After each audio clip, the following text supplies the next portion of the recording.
thoughts on my mind, I can't sleep at night, so I just keep writing.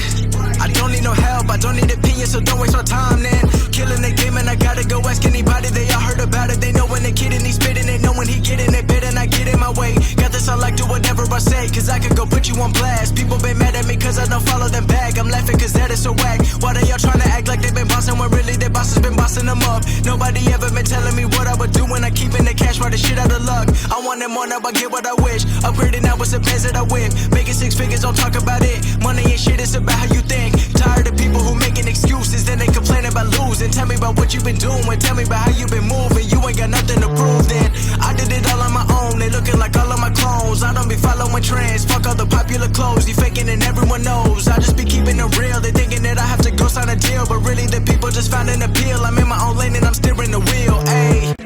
It's funny how it goes, funny how it goes. Working every night till the sunrise.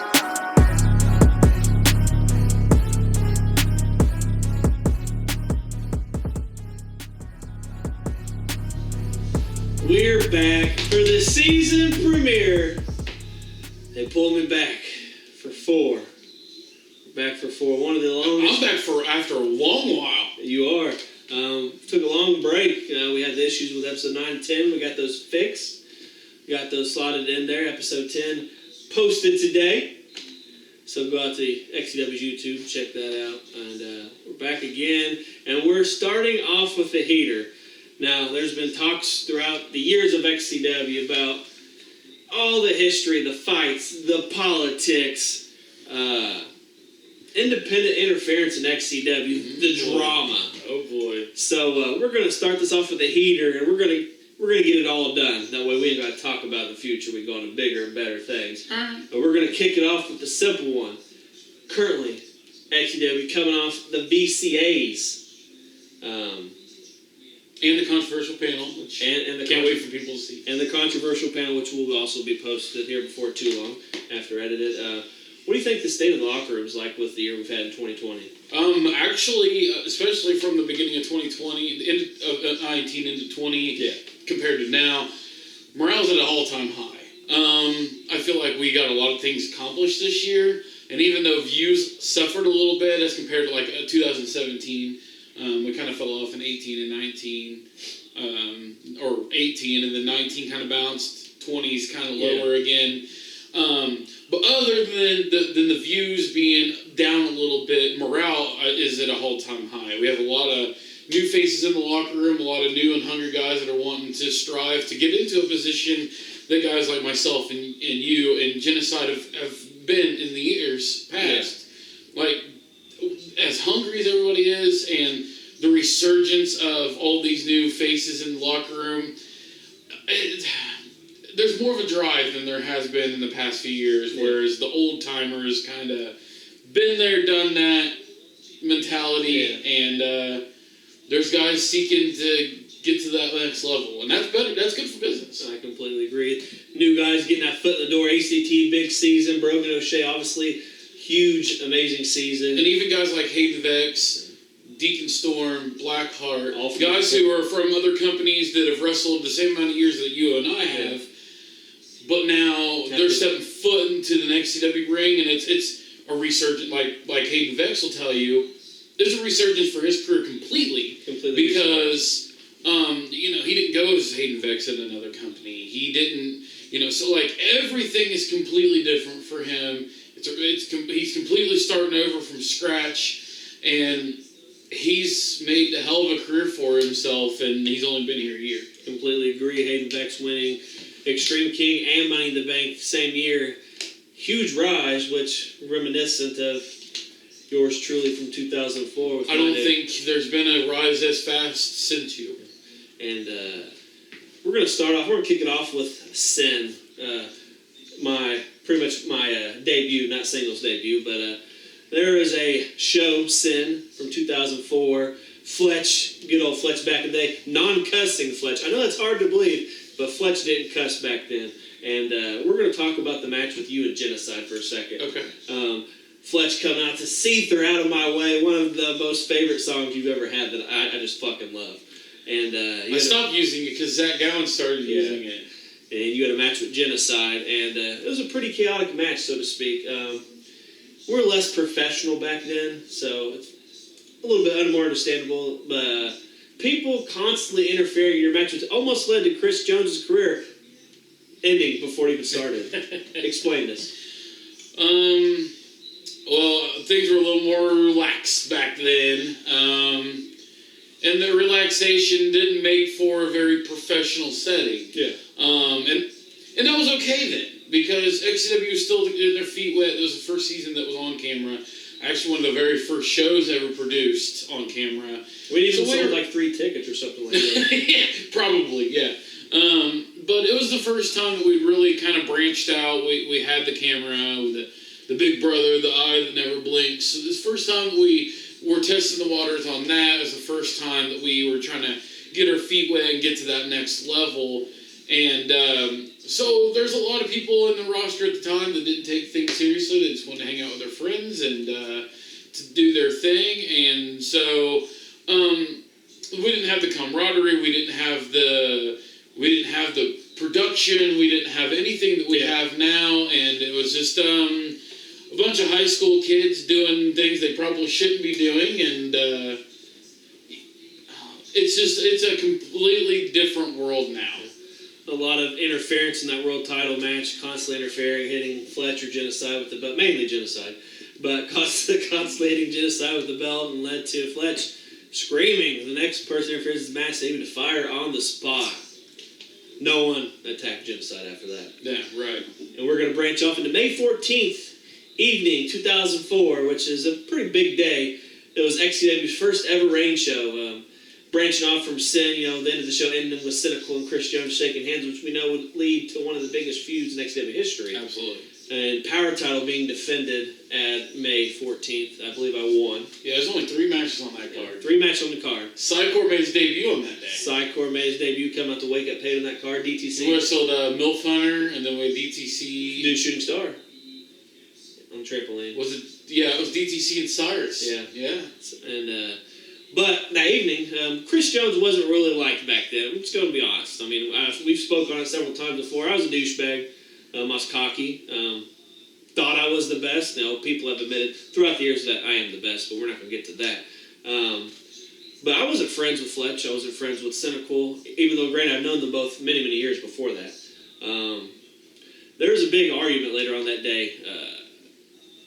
We'll say about the way I handle myself outside, because I was Chris Jones, 24/7, the wrestling character. That's all you fucking got. Right. And it almost led to a fight. But do you remember this argument at your dad's house on West Hendricks? I don't, actually. I do recall a lot of times, because we had that big old camera, and we had the big, thick, high tapes. Yeah. And I remember there would be a lot of days where me, you, sometimes Genocide, and Cynical, we'd all sit down and hook the camera, AV jacks in, and we'd watch back what we did for the day. So I remember that hanging out, but I don't remember the details of this conversation now. Well, to make this story short, like we said, I held myself in a way that probably wasn't, but I was immature. I was a high school kid and cocky, arrogant, egotistical. I mean, you can go, the list goes on and on. Obviously, I held myself. I think you were driving people away from the roster, and that may be one of the reasons why. I mean, it's possible. It's possible. We did lose a few people back then. Rain show, we had 3 matches. If that tells you anything, no. I don't know that for sure, but obviously hold myself in different regards these days. We're going to go to a 2005 practice. We're going to go to the fight that almost ensued between Kenny Hazard Chaos and Disciple, and a frozen milk jug was blasted against Hazard's face. What do you remember about this? I remember Disciple bringing the jug. It was a super hot day. We were at Mom's house. I think we were gearing up for Extreme King at the time, 2005. We were actually having issues with the camera too, because we didn't get the entire battle royal of Extreme King, and Hazard and I was having kind of a falling out at that point too, and he was the one that owned the camera. So there's a lot of things there, a lot of elements, but I think Disciple had a different mindset. He took Extreme Championship Wrestling, which is not our company name now, but he took the extreme part very seriously, and I think, especially in later years, I think I've told people this, you put guys like Disciple into a position to mask the lack of ability that they have. Yes. You put guys like, no offense to like Patrick O'Reilly, but Patrick O'Reilly and Disciple and guys like that, you put them in extreme situations to mask the fact that they're not the best in-ring talent. And that was kind of the goal for Disciple. He enjoyed that type of wrestling mentality. He wanted that extreme. He wanted the weapon shots. I can remember you and Zero literally almost killing the man with chair shots. I pretended like he was Brock Lesnar and I was Jeff Hardy for that chair shot. And so like Disciple was more into that. They were Hazard and Disciple were on good terms. They were fine. And that was the first time that they'd really had a chance to work together. And so they were running through a practice. Hazard, obviously, the seasoned vet, trying to help out Disciple. And, things got out of hand. Him not being a wrestler, he going against a big guy like Hazard, he has no other choice but to, try to defend himself in a match. And the jug came into play and didn't set well with Hazard. And probably wouldn't have me either. Yeah, I completely agree. Frozen ice jug. SummerSlam 2. There is probably one of the worst matches XCW history. I've spoke on it several times. Chris Jones versus Cynical for the world title. Trunk match. After the show, a fist fight almost ensued between yourself and Cynical. Yeah. So it came down to, I think the finish was messed up, and the match was messy in general. I had a higher standard for Cynical and Chris Jones. I completely agree. As opposed to the rest of the roster. So having a lack there of main event of SummerMania, I think, me kind of pressing a little more because you guys are the main event, because you guys are who you are, I pressed a little bit. And I never really came at Cynical that way. Because Cynical pretty much always, to that point, had done everything that was asked and did it pretty much to perfection. So, Cynical not being exactly the biggest wrestling fan, or not as invested into wrestling as we were, I think it just came down to he didn't care as much, and he was gonna take a leave right there. Obviously, cooler heads prevailed. He stayed in XCW for numerous years after. And, I think things like that happen on occasion. Yeah. So, probably stemmed from, he also worked that day before the show, too. Yeah. Working at Wendy's is rough. Long day. And Fletch, Chris Jones, first ever XCW football game. Okay, so it wasn't just me. I mean, I think Hazard was in on it, and Tom, which, big shout out to Tom. He was never on the XCW roster, but I don't know how many people know this, but Tom actually is the one that purchased us brand new turnbuckle pads, the black turnbuckle pads. I think I remember you mentioned it. So he's always been a big supporter of XCW. But Ryan Wedge and Riggs, Chris Jones and Ryan Riggs were the most competitive motherfuckers I've ever met in my entire life. And you put these two on opposite sides of the football field, and one bad call led to chaos. And I think I had to talk some people off the ledge. I knew you a little better than I did Ryan at the time. So you were the one that got the heat for the situation. And it was kind of like a, hey, it's just a game, fucking drop it kind of thing. And, yeah, that was the pretty much the end of our football. Yeah, always been a competitive individual, obviously, with Ryan Wedge and Riggs. I first met Hazard and then playing football and basketball at Loper. It didn't come back until we started playing pool. Yeah, and we're doing that for lap dance. I got Fletch a lap dance for that. The end of, I think, 0 was finally ironically, Zero of all people was one of the most common people situation. Helped also diffuse the situation. Before we go to our first commercial break, I want to squeeze this in here. We're going to talk about, tell me about the bad and the good with you and Justin Parsley. Well, I mean, obviously, it stemmed from I created XCW based off the fact that I felt like Justin Parsley was a little unfair to most of his roster. I mean, you can admit it yourself. There were days where he would even, at the drop of a dime, change the storyline in the middle of the show. And I had a different business philosophy, and obviously the things that I've done were successful. I'm not saying that Justin wasn't. But obviously, I mean, XCW where it is today, I had a different philosophy. I had a different mindset for how creative should be ran and how, wrestlers should have the opportunity to get over. And Justin was doing it, and maybe not as taking it as seriously, and was just kind of corralling his buddies on top.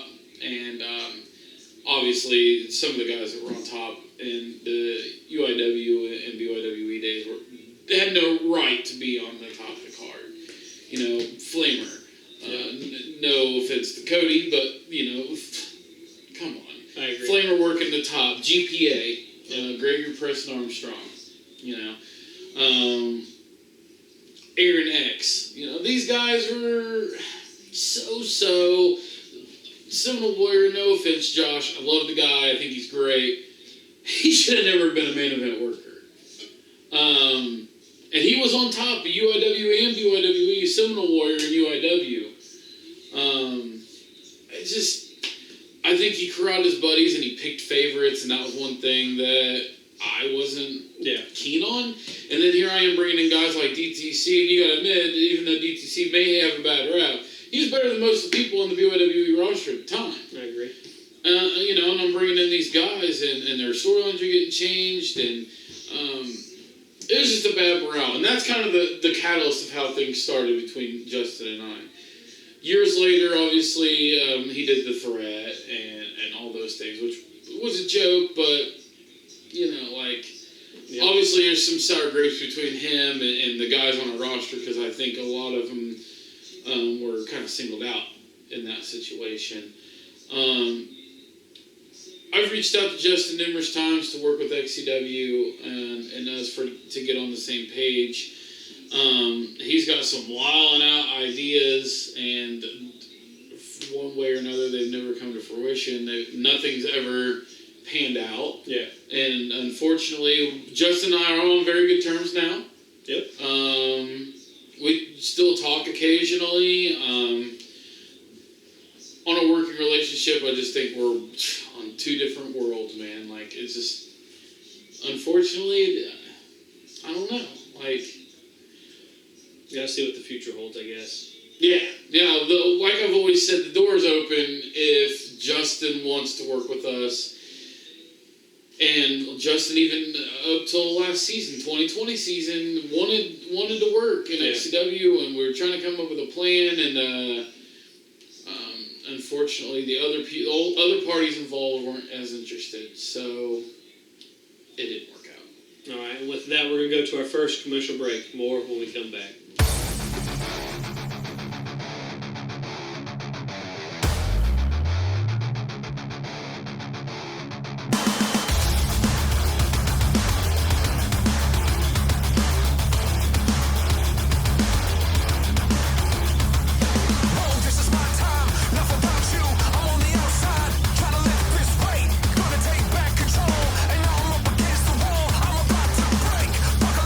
Just me and you, hands full of blood.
is your actual opinion, Josh Fletcher, as the person, the promoter, the wrestler, as a human being? What do you think about the Fletch? He's got a great mind for wrestling. Absolutely.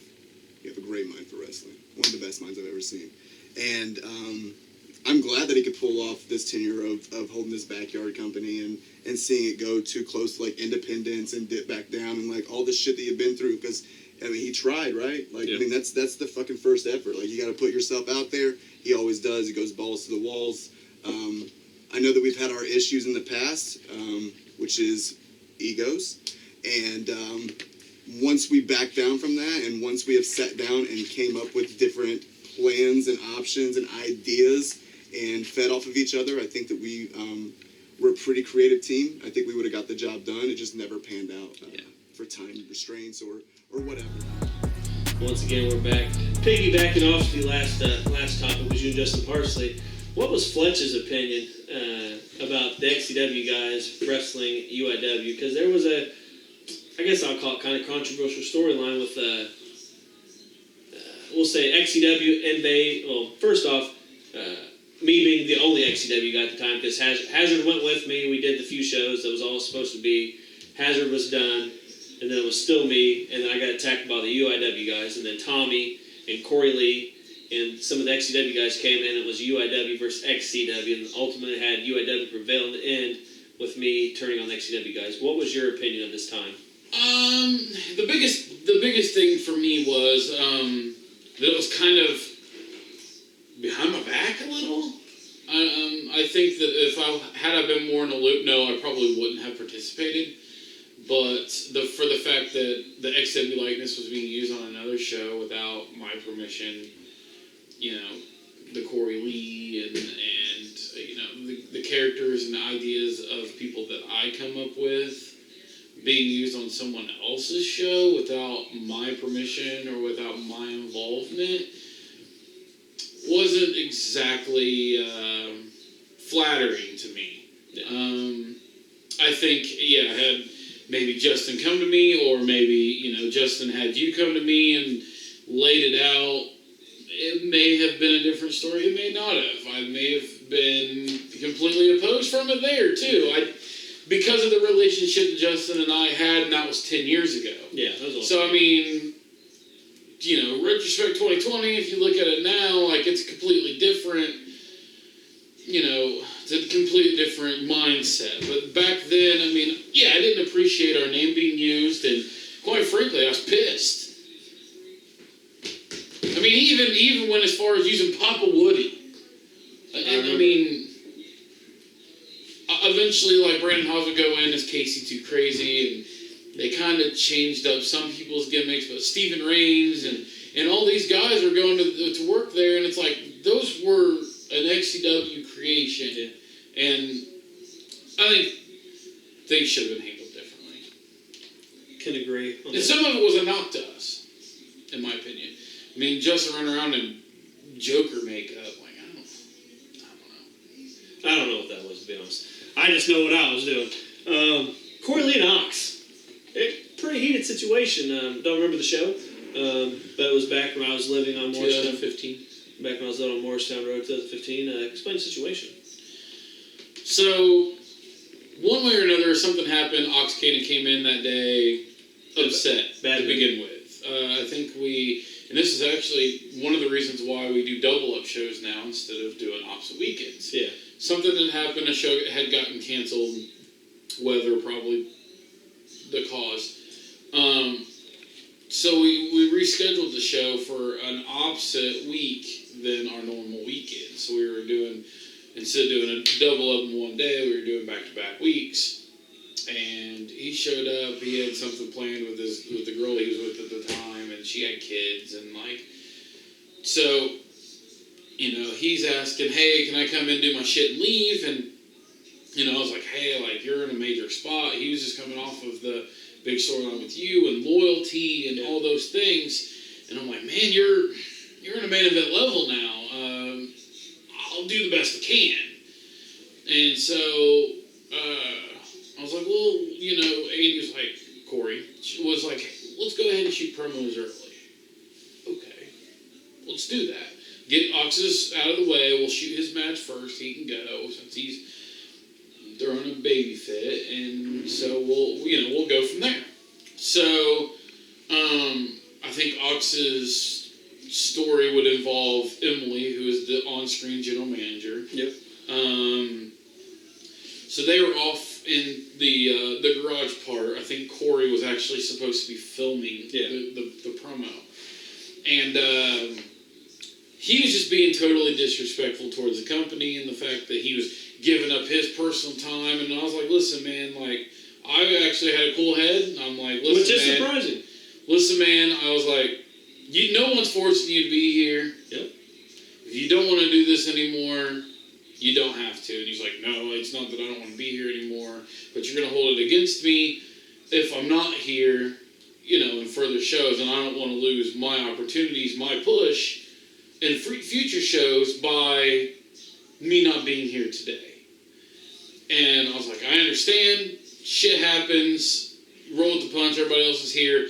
And I had asked before that show had happened if everybody was cool with the date. And everybody was on board, including him. Whatever reason, something happened. He didn't want to be there. He blew up at Emily, and something snapped in Corey. And they had a little spat. Some fists were thrown. Nothing really come of it. Ox kind of backed off and left, and never seen Ox Cannon and XW ever again. Which, unfortunately, his wrestling skill is sad. Yeah, absolutely. And I don't think that Corey and Ox have spoken since. I have spoken to Ox a few times. I don't think there's necessarily bad blood, and hope that even if it's a one-off, we see Ox again, at least once. Sidecore Rob Slater. Talk about fists being thrown. What do you know about this? It's very shaky. There's not a lot that I remember. I just know that something had happened. Sidecore's nephew had just passed. And he had a little angel pin on his hoodie. And it was for his nephew, and he'd just gotten a tattoo of his nephew, and it was a big deal for Sidecore.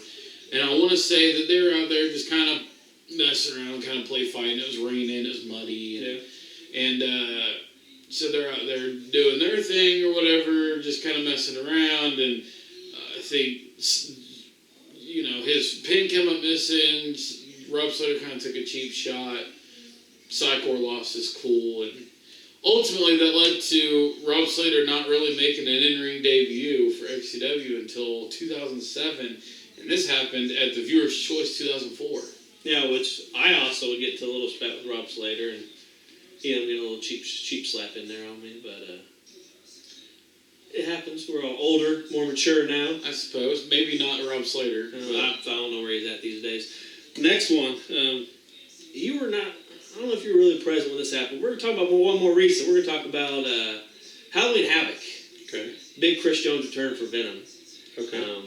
First meeting with the FWO guys and XAWA guys for Chris Jones, and introducing myself. And do you remember the spat with Blackheart and the fight that almost ensued with JJ? Over Superkick? Yeah. I was there vaguely.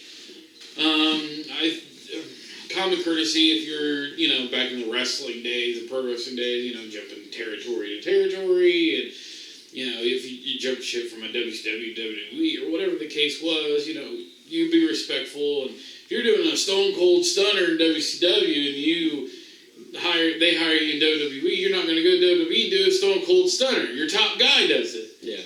And we were trying to be as respectful as possible to Blackheart and JJ, who both perform super kicks, and we're like, listen, we know super kicks a common move these days, but I'm like, old school XW says this is Chris Jones' finishing move, and we would appreciate you changing up your moveset, just to accommodate the fact that this is just the super kick. This is Chris Jones' move. Blackheart was pretty receptive. Yeah. In doing so, and did back off. He's done it a few times since kind of as an homage to you rather than. We talked about it. Yeah. Other than just doing it, but JJ wasn't as receptive. He felt like we were taking a lot of things out of his moveset. I think he was doing Twist of Fate, and DJ was doing one similar as well. I think we accommodated that because DJ's is a reverse style. He switched it up. And his was a front face style. So I think there's a lot, and it was unfortunate too because I feel like JJ brought a lot to the table different that other people couldn't do. Like he did the old school corkscrew thing off the top rope, which he still does. Swantons, stuff like that you didn't really see other characters in the company doing. So we're just like, hey, it's just a super kick. But he wasn't as receptive, and it kind of hit Blackheart the wrong way. I know it definitely did you. Yeah. And I have a lot of trust in Blackheart and his opinions, and that was a fight that I thought would be best suited for him to take care of. And eventually, I think all things kind of come to a head, and it was, everybody made a compromise, and neither did the Super Kick going forward. So, pretty much correct on the button. Introducing myself to new guys, I'm Chris Jones, blah, blah, I hadn't seen them, so I want to meet the guys or whatever. And, I'm calm, cool, collected, me, I'm not one to break character too often. The only times I can remember is when DTC kicked me in the face when I was LOL.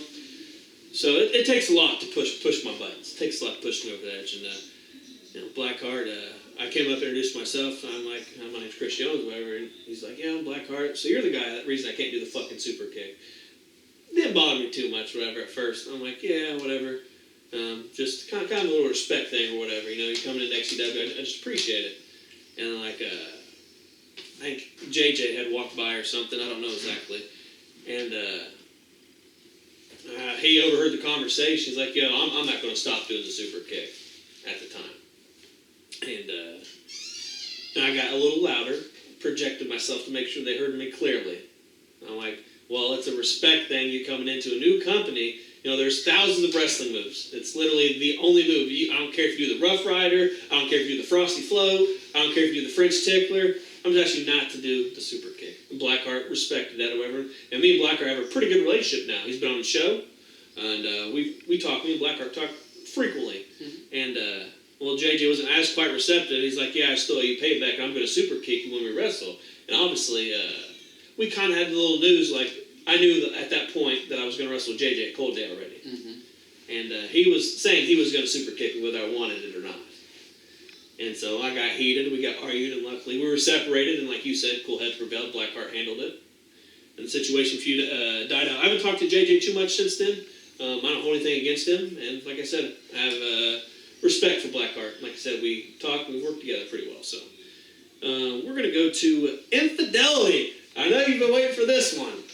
The little jabs here and there. Let's throw the Mike Tyson punches out there. Infidelity in the locker room and wrestlers getting involved with other wrestlers' exes, which is going to stem to some questions later on. Obviously, Brogan and Corey Lee will go there. We got Tommy 2 weeks after his episode saying he was happy in life, goes out and cheats. What about the infidelity in the locker room? How does that affect the morale at all? I think it does in an immediate sense. I mean, obviously we had the trade-off of Patrick and James Cerebral. Yeah. Interesting. Yeah. They literally, wife swapped. Yeah. But there was that, and then there's been some interesting spats between you and I in the past over it. Sarah Day? Yeah. Yes, that was numerous of us. It's interesting. The biggest thing that I try to tell guys is don't bring your personal issue to the locker room. Try to keep what's going on in XCW, and what you're doing on the outside. Yeah. For the most part, I feel like everybody pretty well has always kept that in mind, and we haven't really had any issues morale-wise or locker room-wise. I feel like everybody still puts on the best show, personal things aside. There's been a few, drama spats here and there, but for the most part, I mean, I think it blows over. As for Tommy stuff, that had nothing to do with the show at all. It didn't affect us at all. So, interesting that he makes those remarks and then ends up living with some other girl for a month, a couple weeks later. But the situation with Corey and Brogan was just unreal. Especially while he was engaged. Yeah. Engaged or close to engaging. It was I think he proposed around the same week that it happened, or in the very, very close timeline. Yeah. A lot of people take I don't know the word to call it, like a situation like you're engaged. A lot of people take that seriously, like getting engaged. A lot of people take that seriously, and especially when someone had helped him out so much throughout them being together. Right. But like I said, for the most part, I feel like it hasn't affected XW too much. I think everybody knows that it's a different world here. You don't have to speak outside of XW, but here it's business. Yeah. Next one, I've heard this mentioned a lot in various years, various seasons. There's been a lot of talk about Chris Jones and the other original guys, whether it be Hazard, Genocide, just straight up kissing Fletch's ass to get their spots. And I want to state, first off, I have wrestled numerous new guys to get them over. I have put so many new guys over, especially getting Venom's monster character over. I got my ass beat, got thrown in the thorn bush. Jason Arcane, I put over Patrick O'Reilly. We had that match where Patrick beat me. I wrestled Evan in his last match before I went to Basic. I put Evan over. When Brady's choke fest happened at Extreme King, I was the only one in the match communicating with Brady, trying to calm the situation down. Me and Genocide get put in several situations, whether it be ladder matches or such, where we got to help out the new guys and keep people from fighting in the match, and that's broke out several times before. What's your opinion on this?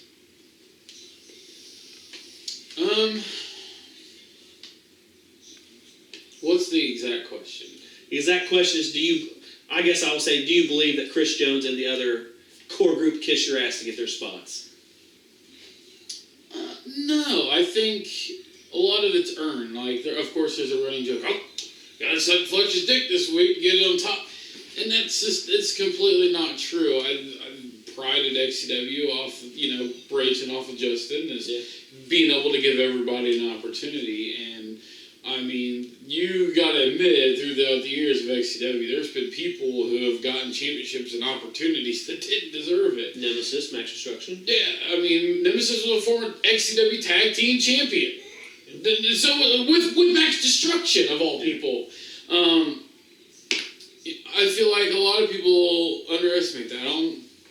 Drago was never the world's greatest wrestler, and he was an Extreme Champion. And, Ryan Grayson wasn't the greatest in-ring competitor, and he was an XCW champion.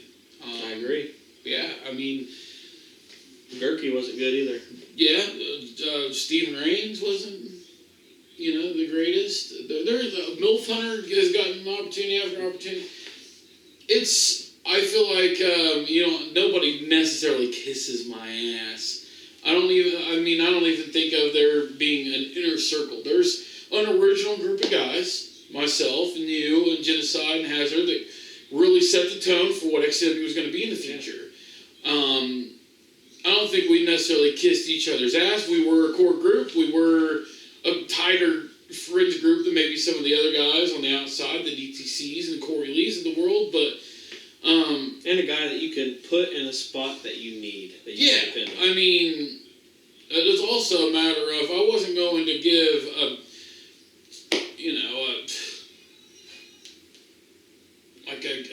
Max Destruction a second character to get over new guys. You're only going to have a select few people that you can trust to put in that position. And generally speaking, especially nowadays, I mean, you take a character like Taven or Psycho or Eternal Darkness or Joker, and you kind of feed them to the wolves, get that new person ready, and then you don't see them again until there's another situation like that. Yeah. So, No, I don't think that that's necessarily true. It's kind of unfortunate that people feel that way, and especially when you look at 2020 season, you got guys like Evan, Brady, Brogan, Hayden. I mean, I barely knew Hayden. Yeah. I barely had a conversation with Hayden pre-2020 season. Yeah. We had just met in October of the year before. There's no way that the guy could have kissed my ass. He came in with all this fanfare, beat me 2 straight, went completely undefeated almost all of 2020, and won 2 major spots. Yeah. Extreme King being one, main eventing SummerMania in his very first year, and then, just kicked off Halloween Havoc with Money in the Bank. And he never kissed my ass once. Yeah. And if I kiss Fletch ass, that's because I never won Money in the Bank. Still ain't won Money in the Bank. So I don't believe that to be true. Last question for this next commercial break. What's your opinion of, I know you got a pretty good one for this, the 2020 retirements and Brendan Stickles holdout? Okay. So, obviously, yourself and Hazard, especially the friendships and the 17 years of past, it should have been handled 100% differently.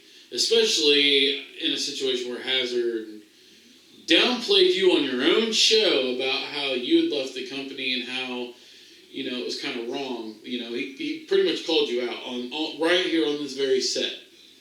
And then for him to turn around months later and do the exact same thing the exact same way, I don't know. I thought that there was more loyalty. I know that you guys have all felt like, as your bodies have broken down, you've gotten older, got out of it, you couldn't come to me. I just kept pulling you back. And of course, I want to keep you guys around. There's other opportunities to be in XCW other than just being in-ring talent. And especially for somebody like Hazard, he should know that.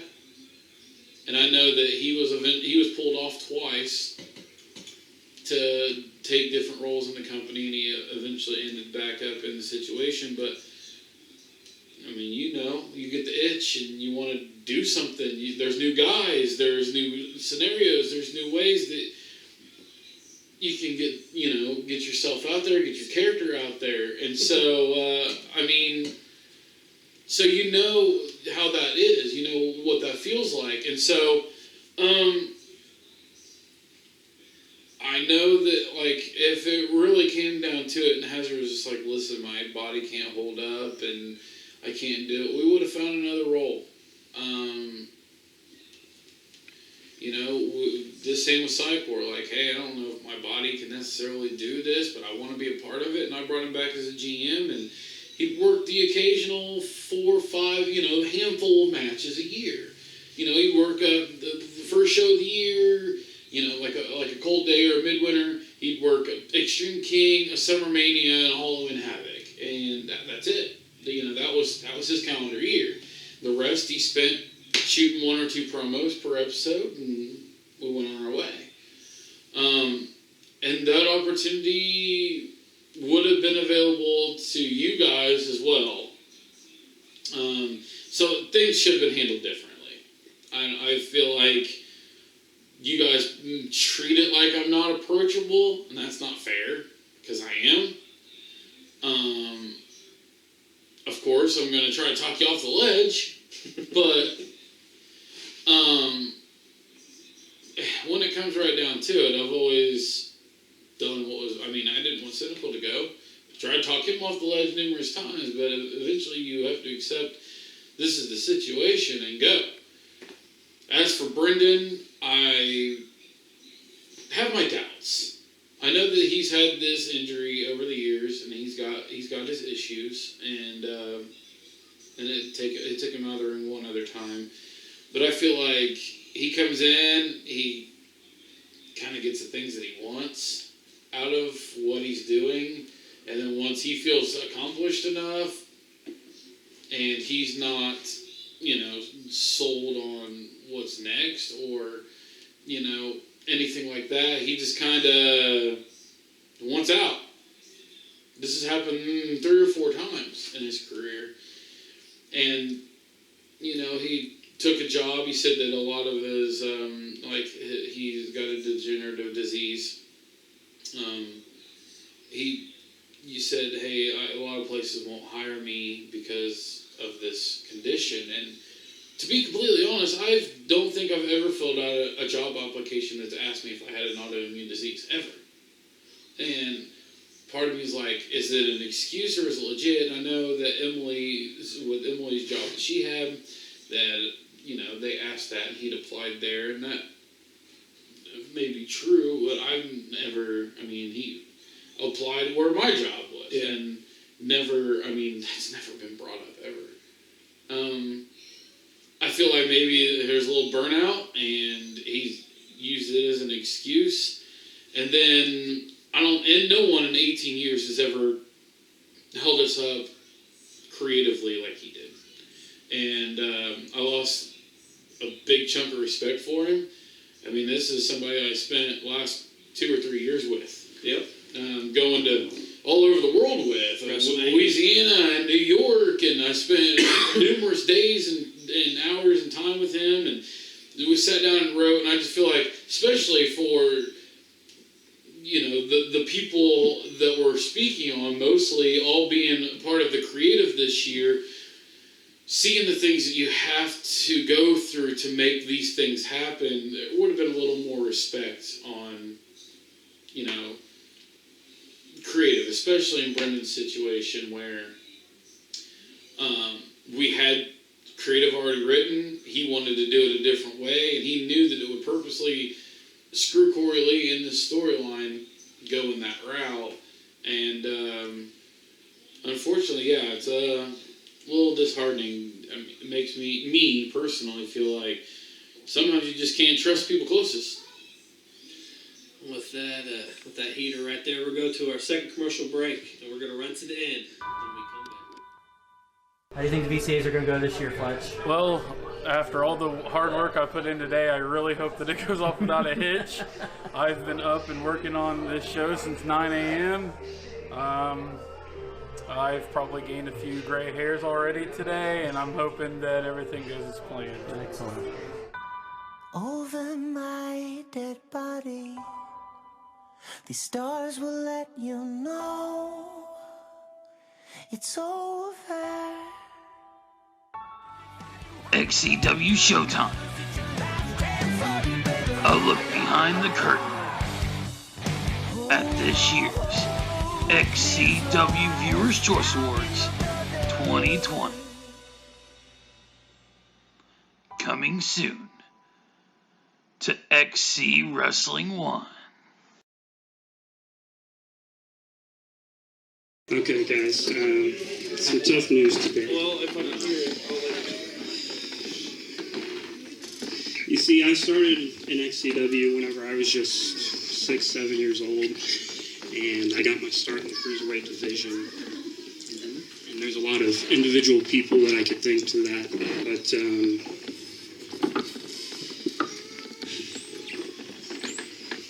fast forward 2012, 2013 season, I was on commentary alongside of yours truly, JJ. Yes, sir. Great team for you. After leaving wrestling, we didn't really explain my reasonings behind that. What it was is they noticed blood flow in my brain and into my skull was dwindling. They were fearing surgery, didn't want the physical activities. So I joined commentary with JJ. We had a good run. We did. XCW versus EBW. I came back in reunion and had what was the most successful run in my career. Won international title. I won XCW championship. I won a tag team championship. But then this year was real rough. In February, I was diagnosed with a very aggressive form of arthritis. That is what caused the initial problems with my finger. Fletch with the choice words there about 2020, so to speak. Yeah. Big shit show. But XCW is still thriving. going into the VCAs, something that might be on some people's minds is, what's your opinion on people politicking to get them VCA votes? Because in my opinion, today, when I'm talking about people that have had so many votes and stuff, there's people that got votes today that I don't think should have been as high as they were on the leaderboard. Here's my opinion on this. Unfortunately, it's how things go. And it's like this in any job, any situation. People are held to different standards than other people.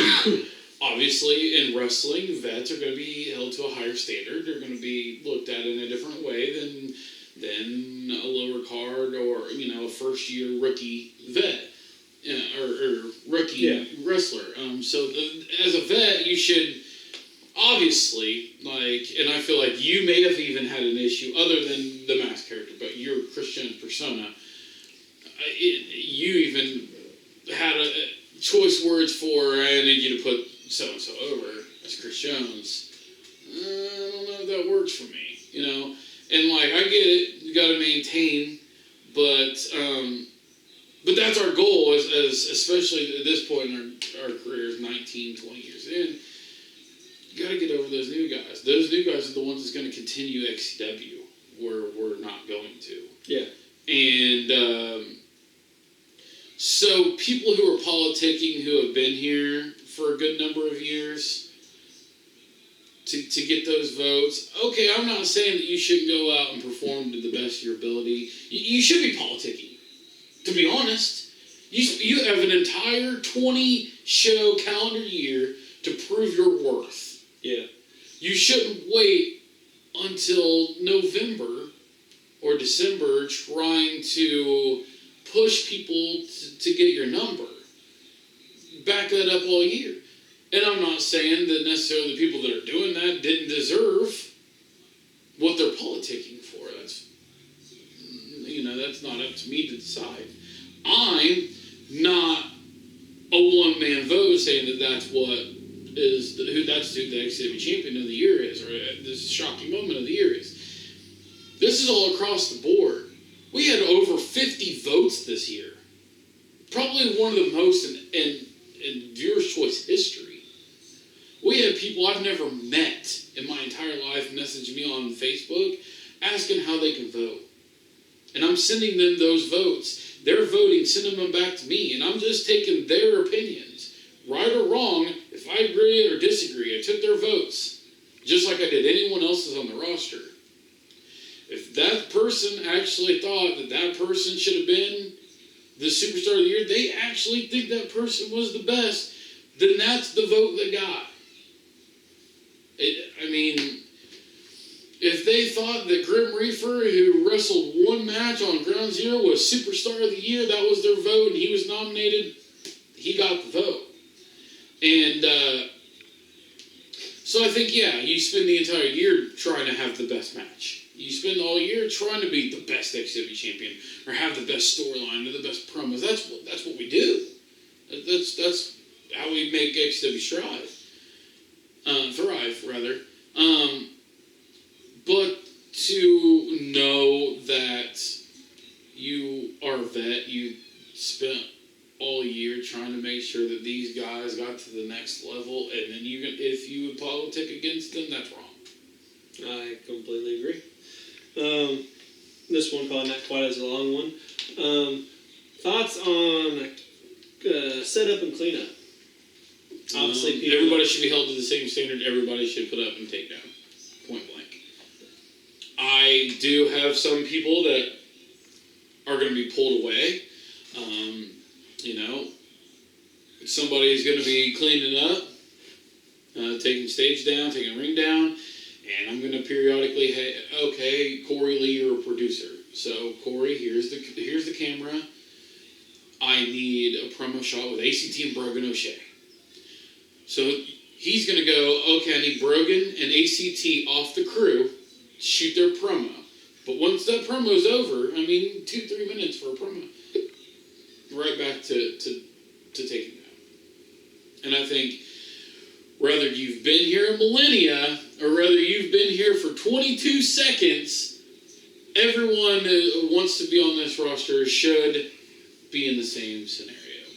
The only other thing is people are going to be like, well, why don't you look more? Well, I also have to make sure that footage is being put where it needs to go so that it can be properly edited and produced. I have to make sure that those interviews and the promos that are being shot are being properly produced. Making sure that, hey, there's no loose ends on the show. We made sure everything was shot, everything's done to the best of its ability. Not to mention that I have to be here where the shows are held every single time, and I've got to make sure that it's easy for us to have access to those things when that show rolls around again. Yeah. I've got a plate full of shit in that day. I just feel like whether you're Genocide, who's been here since day one, or you're Desmond Cross, who's here for a burp and a fart, you should be out there putting up and taking down. No questions asked. All right. Fletch and Hazard, 2005, and this was. He fucked my girlfriend. This was a very controversial time because a lot of people were pulled between the two, so to speak. I mean, you pretty much explained it there, and but it led to Hazard possibly trying to restart NAW and all this other stuff. Anything else besides that? No, I think Hazard at the time was just really wanted something to come out of anything. And I mean, it came at a time where there was a big gap in between some of his relationships, and there wasn't really an opportunity for him to be with anyone. He wanted to be with someone. And when things went south with the girl that I was with at the time, and I was kind of talking to her friend, which would end up being my wife years later, when things like that happened, he made his move, and I don't know if me and her were quite over with things. Yeah. Dumb high school stuff. Yeah. I don't know if it would have had the same outcome these days that it did then. But eventually, she's a dumb slut that he would end up finding with another dude 2 weeks later at Kings Island. And, that's where the apologies came in. Hazard was back in XCW slapping the shit out of me. I remember. Next thing is drugs and alcohol in XCW. And I'm going to give my input first before you do yours. Coming from, we'll say, the homes that I grew up in. Obviously, my mom's alcoholic, Cynical's dad's an alcoholic. Dad got in trouble for some drugs at one point. Emily's dad had a lot of issues. Yeah. But bringing drugs or coming to XCW drunk, it's happened before. I've done it once. I regretted every second of it. Is extremely disrespectful. It's disrespectful for the company and the brand. It's disrespectful for the person you're standing across the ring with. It's disrespectful to the guys in the locker room. It's disrespectful for the fans, whether they're out there in the fucking heat, the rain, the cold. It's extremely disrespectful, and I take it seriously. I can say I was a little more stiff with DTC because DTC came to shows drunk a lot. Mm-hmm. The bad thing was he worked better when he was drunk. Yeah. But in my opinion, it's fucking disrespectful. You shouldn't be fucking doing it. I will just go ahead and agree 100% with all that. Yeah. I think I've made it very clear, especially in this season. Made it very clear. Hey, there's a standard here, especially in the ring. Things can get more dangerous than even back in the day when we're wrestling DTC on the ground. Yeah. I mean, there's no room for error in a ring. We just have everybody's safety in mind first. You're right. It's disrespectful. That person's trusting you with their body in that ring, and you're not going to be level-headed, you're not going to be clear-minded enough to make sure that person's body is safe and that they can go home to their families with no issue. Yeah. I'm not necessarily against people doing certain things. Just don't do it on property. Don't do it on those days. Especially, like, you gotta think there's people from, like, age 3 to age 30. Well, why do you want to take the chance of a kid possibly running backstage to see their dad, or if it's Jacoby and Emily's backstage, go back to see Emily, or Joey say something to Emily, and then see, I'm not gonna name any names, see someone out there fucking, whether they're taking a dab or smoking pot or whatever. It's just not right, and it's disrespectful. The next thing we already talked about, vets constantly getting pushed. Clearly not the case in 2020, as we've stated numerous times. All the new guys stepping up. Brogan O'Shea putting on Fletch boots. Brady Branson putting on some Chris Jones shoes. Evan Phoenix putting on some Hazard shoes. I'm proud of all the new guys. Proud of ACT. Proud of everybody else. What do you think about wrestlers' inconsistency with coming and going? Just to name a few. Brandon Hobbs, for obvious reasons. James Cerebral. Stevie Goebel. Chris Jones. Well, coming and going, not necessarily my fault till this year. Brandon Hobbs in the last year or so was just as much my fault as it was his. A lot of times, and same with Stevie Goebel. I'm looking out for their best interest. Yeah. Brandon Hobbs has got a lot of health issues. Yeah. And I don't know how many people know this. Probably most of the people within our roster, our brand, know. But Brandon Hobbs had a freaking car fall on top of him earlier. I want to say mid last year. Didn't have it jacked up properly. Yeah. The car fell, and I mean, it could have killed him. Yeah. And he had a lot of issues after that, and he wanted to be the Brandon Hobbs of old, and he wanted to continue to get in the ring and do the backflips and do all the craziness that is Brandon Hardcore Hobbs. And especially Corey and I were like, listen, like, you've got to take a step back.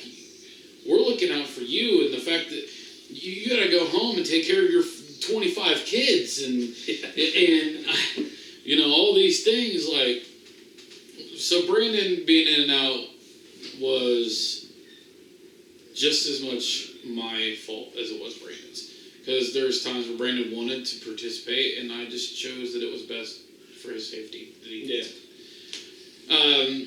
As for guys like James Cerebral, James Cerebral's good. He's damn good. One of the best. I think one of the most underrated and top guys in XW history. I agree. However, part of me just wants that James Cerebral that was committed. The EBW James Cerebral. The 2011, 12, 13, 14, 15 James Cerebral that was super committed, but I think from the time that he had broke his ankle on, he was a different James Cerebral. And he lost his commitment. I was just kind of hoping that we could get that spark and get that James Cerebral back, but I think his drinking issues outside of XW, along with his personal issues with his current girlfriend and his ex, Mindy, who was a referee here for a little while, and Patrick O'Reilly, who's with Mindy now. I think with all those things considered, all those issues, it's just, I don't know, bitterness. I don't know if it's just, I don't know. James Cerebral has a lot of issues. Yeah. Who else did you mention? James Cerebral, Stevie Goebel, Brandon Hobbs, I guess Carnage. Depends what you want to talk about. Carnage, I mean, he left for the Indies, came back this year. We gave it a try. His mentality's different, and we gave it a try. It didn't work out. It is what it is. Hazard's been wishy-washy the last couple of years, trying to provide for his family and stuff, and I get that, but, you know, I have my things about that. The girl he was with before, he did the same, where he kind of pushes his friends away to sort of kiss the ass of whoever he's with, and I just... To keep what he has. Probably afraid he's going to lose it. Yeah. And next we're going to talk about social media pessimism and people with their negative thoughts. Yeah, negative thoughts and stuff. Like, obviously, I'm one of the people, I've never like promoted XCW, like specifically like on my personal Facebook page. I don't have a fan page, but I will promote. I promote XCW in my Discord. I have a Discord server. I promote XCW in. I promote XCW on Snapchat, even on XCW's Facebook page. But like some of the stuff that gets said on social media with certain people and their outlook on themselves or other people or stuff like that. What is your opinion on that? Because that could bring a bad light to XCW. If they're promoting XCW, like, well, that's XCW, but that's a guy that's talking about wanting to kill himself and stuff like that. Yeah, I mean, I think I try to reach out to those people as much as possible to try to help them get to the next level. I mean, you want to go back to 2019, Broken and Shea was homeless. He was. And you can ask anyone, like, I pretty much begged Brendan Stickle to let Brogan stay with them, not only just for the better sake of the show, but for his well-being. The guy had nowhere to go, and I took in Vapor when he was at a low, and he had nowhere to go, and he's living in a homeless shelter, and I took him in and tried to do everything I could to help him, and now we got Dave Vex, who's pretty down on himself, and I think maybe he has some depression issues that maybe need to be medicated in a different way than the way he's medicating now. I can't make that decision for him, unfortunately.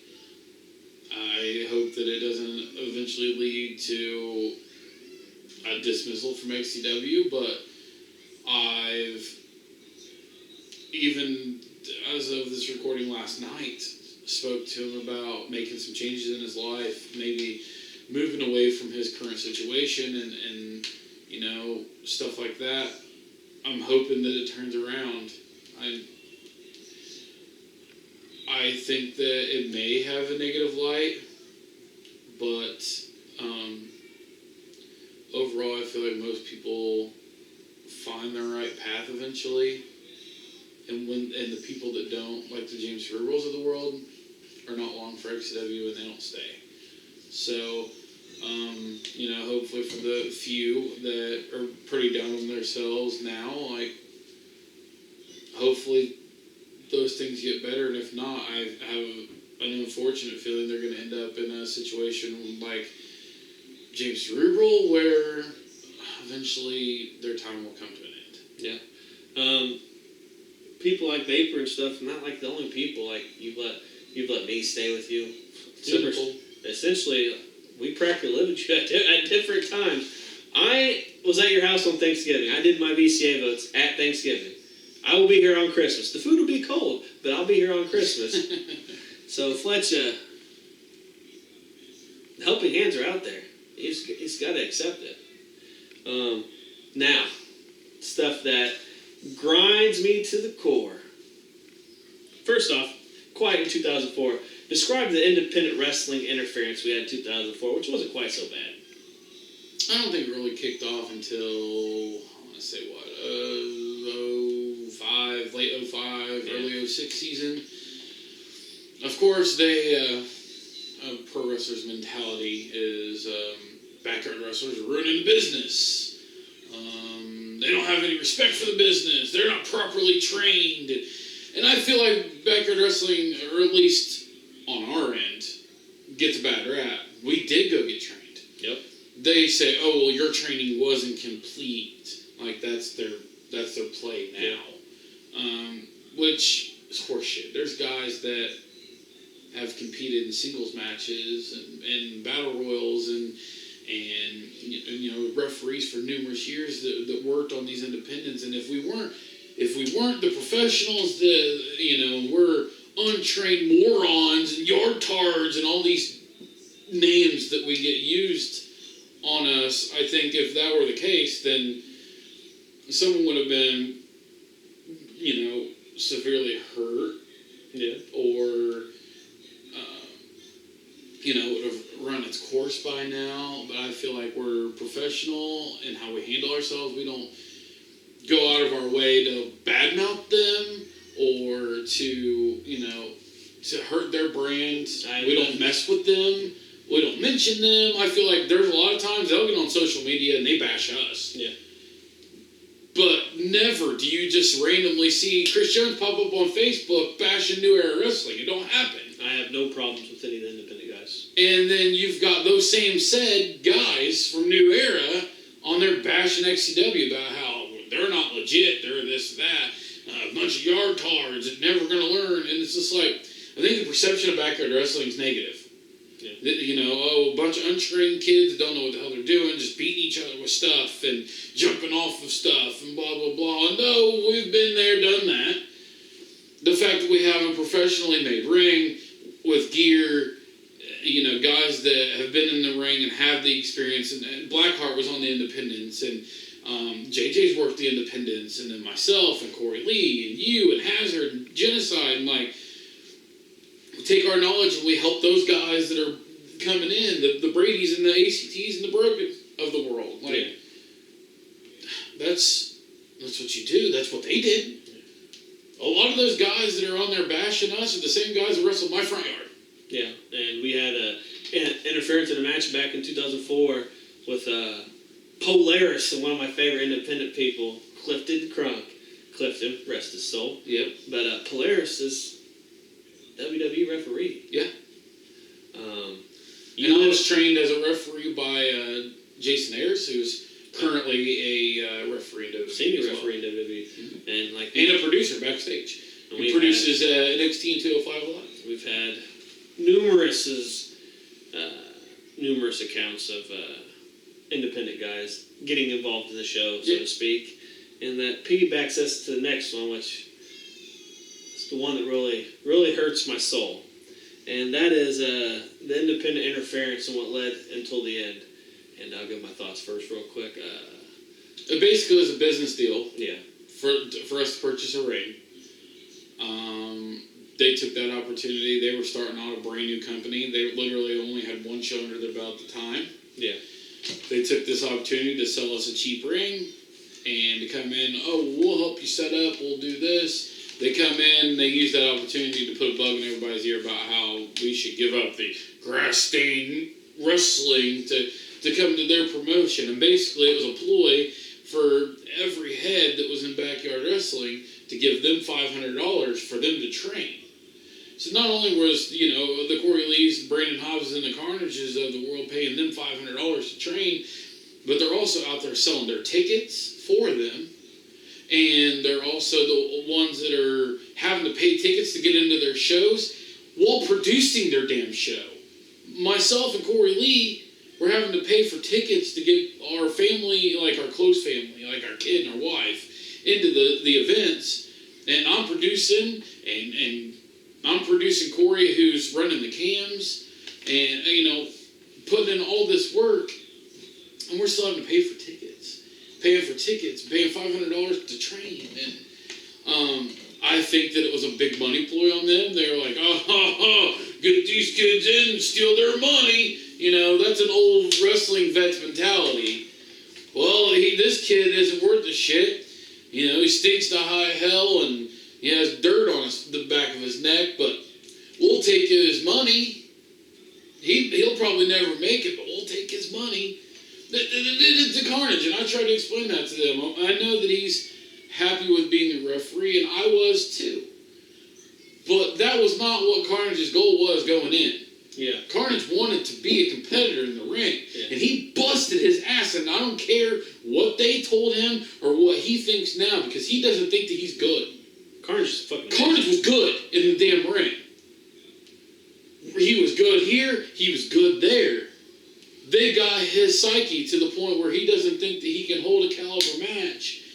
And to him, he's nothing more than a ref. And that's because they built him up and then eased him back down. They took his money and they used him to the highest point. Yeah. I'm going to only speak real short on this because we have until the end, Mid of Honor, we're going to talk about at some point. Yeah. There was a moment standing in the ring at the end of the show. There's pictures. All of us pretty emotional, I'd say, because we thought it was XCW was gone. Obviously, I didn't get pulled on because of my legal issues. They didn't want any involvement with that, and I was cool with that. I hold nothing against any of the independent guys whatsoever, even if they trash talked me in the past. I am a different Chris Jones than what I was in 2005. I hold nothing against any of them. I offered to even sell tickets. I texted them personally. I'll help you sell tickets. If you need anything, just let me know, and good luck. And but the biggest thing, obviously, I didn't like of them coming in to take the wrestlers to the end. But a big issue I had was some of the people, and we don't need to name any names specifically because they know who they are. Some of the people stay in the ring as we gave our final farewell. What some of us thought. In my opinion, I think a few of those people were quite less than truthful of what they said. People like me, I can't remember if you spoke, to be honest. Roddy couldn't speak. I don't think I did. He tried. It was pretty emotional.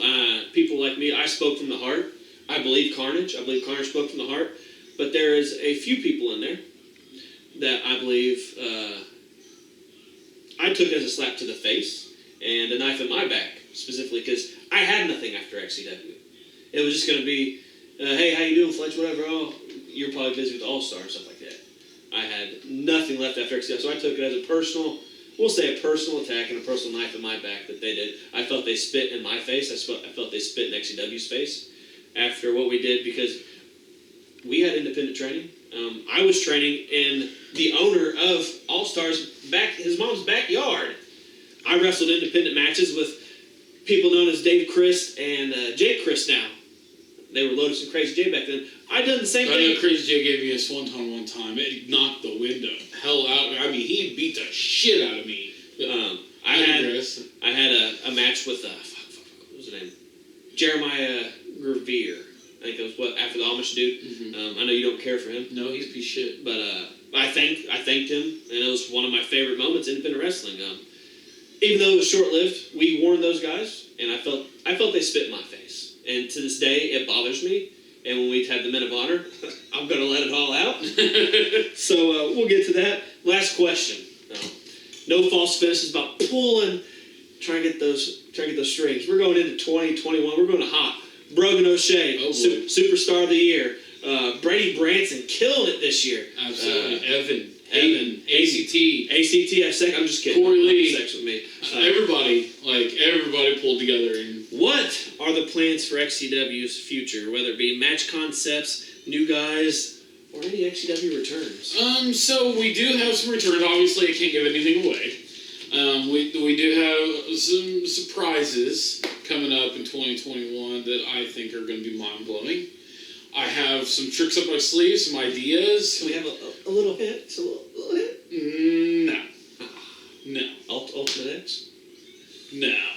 Match concepts, we haven't really talked about match concepts too much. Obviously, I continue to push for the opportunity of us bringing the cage match back to XCW. I'm hoping that happens someday. Funds is the biggest thing for that. I have been discussing the possibility of changing up our look when it comes to staging and stuff like that. We're adding Sunday shows to 2021, giving the opportunity to some guys that may not be able to work with certain people.